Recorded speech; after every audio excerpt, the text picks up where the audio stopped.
బయట biryani, fast food లేదా street food తిన్నా కొన్ని గంటల్లోనే అర్ధరాత్రి సడన్‌గా కడుపు మెలిపెడుతోందా? వరుసగా వాంతులు, మోషన్స్ అవుతున్నాయా?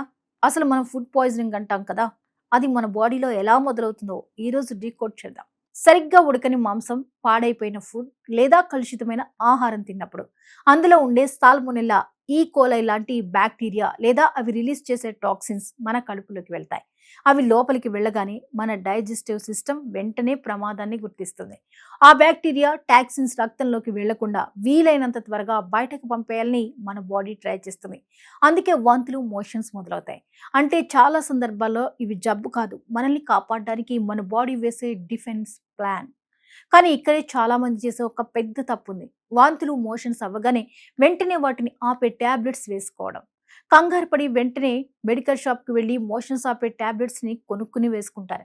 కానీ ఆ మందులు అందరికీ సరిపోవు. ముఖ్యంగా బ్యాక్టీరియా వల్ల వచ్చిన కొన్ని రకాల ఫుడ్ పాయిజనింగ్‌లో డాక్టర్ సలహా లేకుండా అలాంటి టాబ్లెట్స్ వేసుకుంటే సమస్య ఇంకా పెరిగే అవకాశం ఉంటుంది.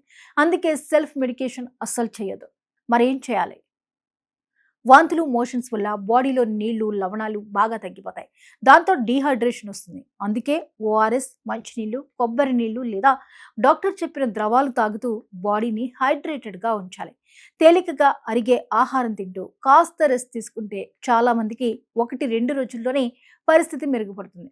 కానీ వాంతులు అస్సలు ఆగకపోయినా, మోషన్‌లో రక్తం కనిపించినా, విపరీతమైన జ్వరం వచ్చినా లేదా నీరసం, తల తిరగడం లాంటి డీహైడ్రేషన్ లక్షణాలు కనిపించినా అస్సలు లైట్ తీసుకోవద్దు. వెంటనే డాక్టర్‌ని కలవండి. అవసరమైన టెస్టులు చేసి కారణాన్ని బట్టి సరైన ట్రీట్మెంట్ ఇస్తారు. అవసరమైతే యాంటీబయాటిక్స్ కూడా ఇస్తారు. ఇలాంటి సమస్య రాకుండా ఉండాలంటే ఎప్పుడూ తాజాగా చేసిన వేడిగా ఉన్న ఫుడ్ తినండి. తినే ముందు చేతులు శుభ్రంగా కడుక్కోండి. బయట తినేటప్పుడు శుభ్రంగా కనిపించే చోటే తినడానికి ప్రయత్నించండి. మరి కలుషితమైన ఫుడ్ వల్ల వచ్చే ఫుడ్ పాయిజనింగ్ గురించి తెలుసుకున్నాం. కానీ పొలాల్లోకి వెళ్ళడం, గడ్డి పొదల్లో కాసేపు తిరగడం వల్ల కూడా ఒక ప్రమాదకరమైన ఇన్ఫెక్షన్ రావచ్చని మీకు తెలుసా? నెక్స్ట్ ఎపిసోడ్‌లో స్క్రబ్ టైఫస్ గురించి మాట్లాడుకుందాం. కంటికి కూడా సరిగ్గా కనిపించని ఒక చిన్న పురుగు కాటు వల్ల ఈ వ్యాధి ఎలా వస్తుంది? ఆ కాటు పడిన చోట నల్లటి మచ్చ ఎందుకు ఏర్పడుతుంది? మొదట్లో మామూలు జ్వరంలా కనిపించినా టైంకు గుర్తించకపోతే లివర్, ఊపిరితిత్తులు, బ్రెయిన్ వరకు ఎలా ప్రభావితం చేస్తుంది? ఏ లక్షణాలు కనిపిస్తే వెంటనే డాక్టర్‌ని కలవాలి? ఇవన్నీ నెక్స్ట్ ఎపిసోడ్‌లో డీకోడ్ చేద్దాం. Until then stay safe, take care.